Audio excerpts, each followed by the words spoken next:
ओम नमः शिवाय। ब्राह्मणा क्षत्रियो वैश्या शूद्रो वा वृत्तिलोमजा पूजयेत् सततं लिंगं तत्तन्मन्त्रेण सादरम्। किं वा उक्तेन मुनया स्त्रीणामपि तथान्यथा अधिकारोस्ते सर्वेषां शिवलिंगार्चने द्विजा। श्री शिव महापुराण के विद्वेश्वर संहिता के 21वें अध्याय का 39वां और 40वां श्लोक बहुत ही सुंदर रूप में वर्णन किया गया है कि भगवान शिव एक ऐसे देव हैं जिनका पूजन किसी भी वर्ण का व्यक्ति कर सकता है, किसी भी वर्ण का साधक कर सकता है। ब्राह्मण है, क्षत्रिय है, वैश्य है, शूद्र है, कोई भी है, भगवान शिव का पूजन बड़े प्रेम और भाव के साथ अपने अधिकार से वह कर सकता है। और सबसे उत्तम पार्थिव पूजन कहा गया है, जो कोटि कोटि यज्ञों का फल प्रदान करने वाला है। पूर्व की कथा में हमने जाना कैसे प्रणव मंत्र से हर प्रकार का मोक्ष सुख प्राप्त किया जा सकता है और भगवान के धाम को प्राप्त किया जा सकता है। जो मंत्र जब हम करते हैं उनका किस प्रकार से संस्कार किया जाना चाहिए, तब वह मंत्र जागृत होकर हमें शीघ्र फल प्रदान कर सकता है। इसके विषय में चर्चा करी। अगर वह वीडियो आपने नहीं देखा तो जाकर आप देख सकते हैं, आई लिंक में ऊपर आपको मिल जाएगा। चलिए जानते हैं, आज की वीडियो में चर्चा करने वाले हैं पार्थिव पूजन के विषय में।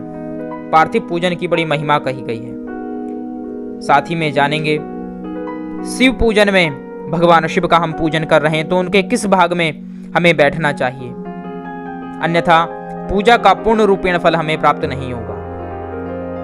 और भगवान का जो प्रिय वृक्ष है बिल्व वृक्ष, उसकी महिमा के विषय में भी चर्चा करेंगे।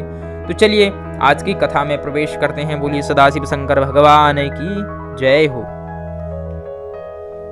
श्री सूत जी कहते हैं, महर्षियों को समझाते हैं, जो भी, क्योंकि उनके मन में प्रश्न और जिज्ञासाएं बढ़ती ही जा रही हैं। जैसे जितना ज्ञान उन्हें प्राप्त हो रहा है उतनी ही जिज्ञासाएं बढ़ रही हैं, क्योंकि भगवान के प्रति उनका प्रेम अधिक है।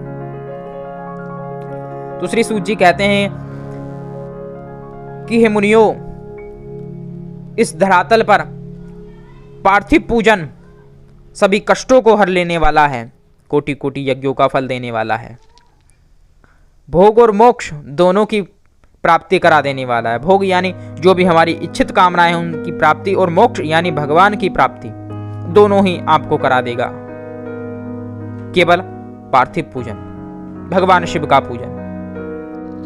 पार्थिव पूजन में जो शिवलिंग का आकार है 4 अंगुल से हमेशा ऊंचा ही रखना चाहिए। बड़े ही सुंदर स्वरूप में भगवान शिव का निर्माण, जो पार्थिव शिवलिंग का निर्माण है, आपको करना चाहिए।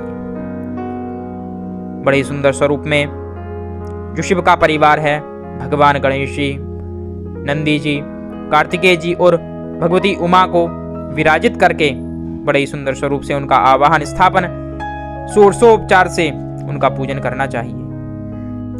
हो सके तो भगवान का रात्रि में कीर्तन भी करना चाहिए। दिन में भी कीर्तन करें भगवान का, और रात्रि आपको जागरण करना चाहिए। लेकिन भगवान का जो पूजन है वहां पर आपको किस ओर बैठना चाहिए, यजमान को किस ओर बैठना चाहिए। श्री शिव महापुराण के अनुसार विद्वेश्वर संहिता के 21वें अध्याय में लिखा हुआ है कि जो यजमान है उसे दक्षिण दिशा में भगवान की और उत्तर को मुख करके बैठना चाहिए। क्यों? क्योंकि भगवान शिव के सम्मुख नहीं बैठना चाहिए। सम्मुख बैठना यानी इष्ट देव का सामना रोकने के समान है, तो वह भी उचित नहीं है। उत्तर दिशा में भी आप नहीं बैठेंगे, क्योंकि उत्तर दिशा भगवती शक्ति उमा का स्थान है, वहां देवी उमा का स्थान है, तो वहां भी आपको नहीं बैठना चाहिए। पश्चिम दिशा में भी नहीं बैठ सकते, क्योंकि वह आराध्य देव का पृष्ठभाग है, उस दिशा में भी आपको नहीं बैठना चाहिए। केवल अवशिष्ट जो दिशा है यानी दक्षिण दिशा ही ग्राह्य है, दक्षिण दिशा को ही आपको ग्रहण करना चाहिए। दक्षिण दिशा में बैठ के उत्तर की ओर मुख करके भगवान का पूजन अर्चन करना चाहिए, जिससे आपको श्रेष्ठ लाभ की प्राप्ति होगी। लेकिन पूजन में ध्यान रखें, भगवान शिव का पूजन कर रहे हैं तो शिव की तरह आपको रहना चाहिए। रुद्राक्ष की माला गले में धारण करें, भस्म का त्रिपुंड लगाएं, भस्म का त्रिपुंड धारण करें। यदि भस्म ना मिले तो मिट्टी को ही धारण कर लेना चाहिए। इस प्रकार से भगवान शिव का पूजन करने पर साधक सहज रूप में ही भगवान की प्राप्ति कर लेता है। चलिए भक्तजनों, अब भगवान के प्रसाद के विषय में चर्चा करते हैं। शिव पुराण की कथा कहती है कि भगवान शिव का जो नैवेद्य है, जो प्रसाद है, उसे देख लेने मात्र से ही आपके सारे पाप नष्ट हो जाते हैं। यदि वह प्रसाद आपको प्राप्त होता है, उसको सिर माथे से लगाकर ग्रहण कर लेने पर करोड़ों करोड़ों पुण्य आपके अंदर समाहित हो जाते हैं। ऐसी शिव प्रसाद की महिमा है। लेकिन शिवलिंग के ऊपर चढ़े हुए प्रसाद पर चंड का अधिकार होता है, उसको ग्रहण नहीं करना चाहिए। लेकिन जो शक्ति पर चढ़ा हुआ है, जो चारों ओर शिवलिंग के शक्ति बनी हुई है या स्पर्श कराकर रखा हुआ है, उसको आप ग्रहण कर सकते हैं। वह आपके योग्य है और उसको ग्रहण करने से अनेक प्रकार के रोग कष्ट दूर हो जाते हैं और आपका भाग्योदय होता है और भगवान शिव की अनंत कृपा आपको प्राप्त होती है। चलिए जानते हैं बिल्व वृक्ष के विषय में, बिल्व वृक्ष की महिमा। बिल्व वृक्ष समुद्र मंथन के समय श्री लक्ष्मी जी के साथ ही इसे श्री वृक्ष भी कहा जाता है। लक्ष्मी को प्रदान करने वाला, लक्ष्मी की अनुकंपा कृपा प्रदान कराने वाला, और साथ ही में यह भगवान शिव का भी परम प्रिय है।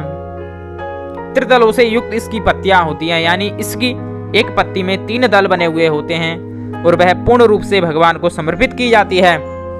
कभी भी उसके पत्ते तोड़ तोड़ कर नहीं चढ़ाने चाहिए। त्रिदल यानी 3 पत्तों से जो युक्त है वह एक बेल पत्र माना जाता है। उसके पीछे की जो डंडी होती है उसको तोड़ देना चाहिए, जिसे वज्र कहा जाता है, क्योंकि वह भगवान को कष्ट प्रदान कराने वाली होती है और आपके लिए शुभ नहीं होती है। इसलिए उसको तोड़कर ही भगवान शिव के ऊपर, शिवलिंग के ऊपर चढ़ाना चाहिए। शिव पुराण की कथा कहती है कि जो पुण्यात्मा मनुष्य बिल्व के मूल में लिंग स्वरूप अविनाशी महादेव जी का पूजन करता है, यानी बिल्व वृक्ष के मूल में पार्थिवेश्वर लिंग का पूजन करता है, वह निश्चय ही शिव पद को प्राप्त कर लेता है। बिल्व वृक्ष के जड़ में जल को डालकर और उस जल को अपने मस्तक पर लगाता है, वह संपूर्ण तीर्थों में स्नान का फल प्राप्त कर लेता है। बिल्व वृक्ष का जो शोधन करता है, नित्य उसकी सेवा करता है, वह साक्षात भगवान शिव की सेवा का फल प्राप्त कर लेता है।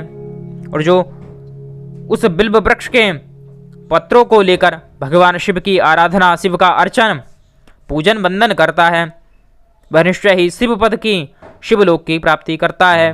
यदि आप किसी भक्त को बिल्व वृक्ष की जड़ में बिठाकर खीर और घी से युक्त अन्न भोजन देते हैं तो यह आपके सभी दरिद्रता को, सभी कष्टों को दूर कर देने वाला है और आपको धनवान बना देने वाला यह प्रयोग कहा गया है शिव पुराण के अनुसार।